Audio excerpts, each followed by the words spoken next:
Mackenzie Roselle. And Malaysia Brown. And today we have a very special guest, Ms. Rebecca Brown. Hey everybody, it's good to be here. Rebecca Brown is our 6th grade teacher here at Southampton in honor of a Teacher Appreciation Week. We are interviewing our teachers and what makes them special. So Ms. Brown, let's dive into these questions. Hey guys, did you know Ms. Brown owns a farm and guess what, with animals? Hi, Ms. Brown. I'll be asking the first couple questions. Tell us a little bit about yourself. What kind of animal live on your farm? Do you have any fun stories to tell us about the animals? Hey, well, I have several animals that live on our farm, and we don't have all the animals that we want yet.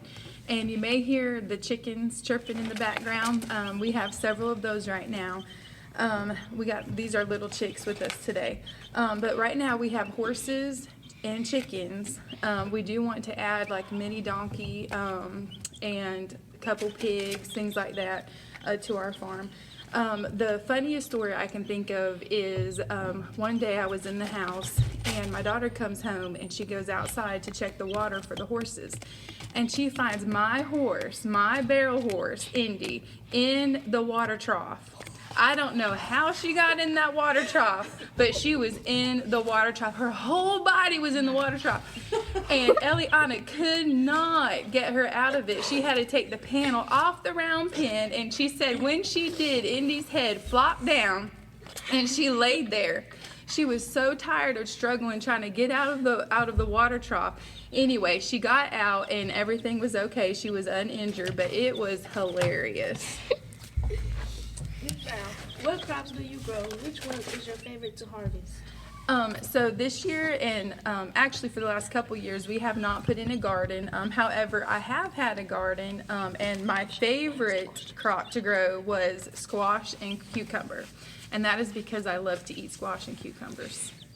But currently we do not have crops growing on the farm. Miss Brown, how did you first get your interest in farming? I have always been interested in horses, having like a horse ranch. When I married my husband, Clayton, between the two of us, we just want to add more animals and more animals. So I have always been interested in it. Hi, Ms. Brown. What is the hardest part about running a farm while also being a teacher? So the hardest part is having enough time to do it all. So right now the biggest responsibility that we have is with our horses. And I mentioned earlier that my barrel horse Indy, the one that was in the water trough, well, having a barrel horse and also wanting that barrel horse to be able to be used on the trail, to go out and just ride, it's a lot of responsibility. And so I have to exercise her every day. Otherwise, she can become very hot, and very hot means that she won't listen very well. So just having the time to work her, getting home late, living far from the school, things like that. But one way that we are able to make it work, and then also to squeeze in family time, is that we do it as a family. And so my husband, Clayton, he rides as well. Eliana rides, Elijah rides. But we just do it as a family. So we'll go out. We actually went out yesterday, hauled Indy over to the barn, and I rode, Clayton rode, and then he practiced his roping. But we just do it as a family. So it's just something that we incorporate as a family. So just the time management, getting that under control is the hardest part. Ms. Brown, do you ever bring foods you grow on your farm to share with your class? If so, what's been their favorite? So we haven't eaten any of the foods from the farm, but I have brought eggs. So last year we had several laying hens, and I brought the eggs to school, and everybody was able to see like the difference in homegrown egg and then one from the store, and we did crack it and got to see the different color of the yolk and stuff. And then the other thing that I have done incorporating it in school is I brought a feed bag from one of the horses, and the kids looked at the nutrition label, and they were able to balance all of that out and see what was all in the feed and how much of it was in there, so like the percentage of things and stuff like that. Cool. How did you fit in all the chores and hard work of farm life along with being a teacher? it goes in with what I said earlier about how we just do it as a family. And so it's not just me who does it, it's our whole family. So we just do it as a family, and then we're able to. So just everybody having their own responsibility and fulfilling that makes it work. So, Ms. Brown, we've learned about sustainability in science class. What things do you do on your farm to be environmentally friendly? Two of the main things is with our horses. We haven't started this part yet, but I have worked at in the farm that we, or the ranch that we usually, we go over there a lot. They save their the waste from the horses, and we pile it up so it can be used as fertilizer, so not having to go to the store and purchase any fertilizer that may have like pest control in it and things like that. But at our home, we raise the chickens, and so this helps because that we know that the production is going to be every day. We have that peace of mind that eggs are humanely sourced, so we don't have to worry about what the chickens are going through, you get from the store.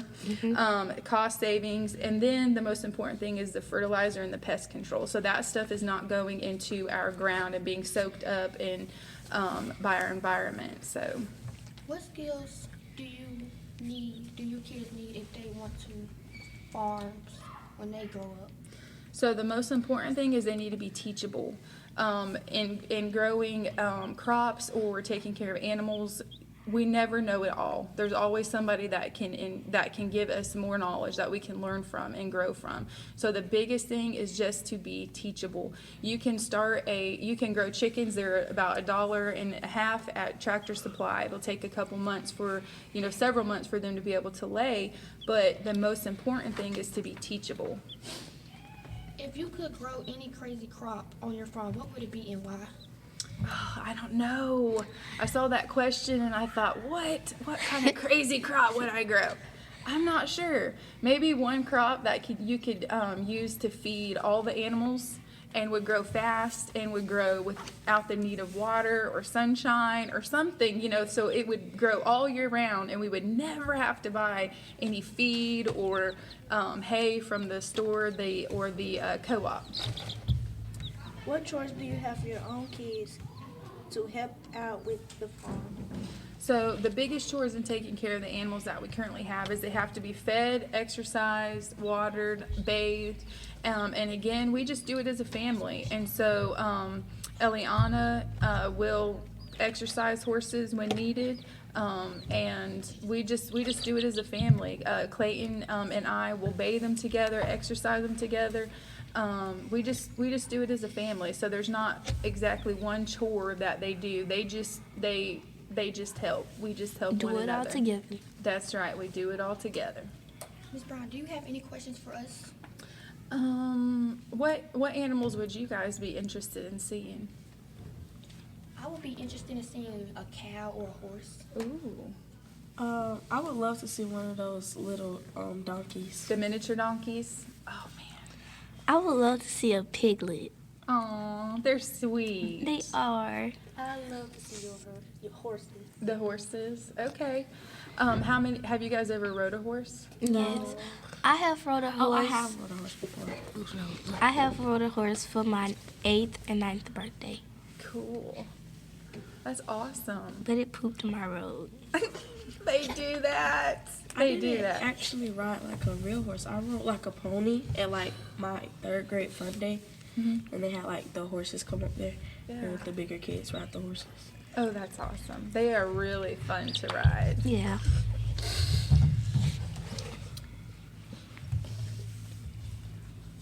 Well, thank you for coming. That ends our podcast.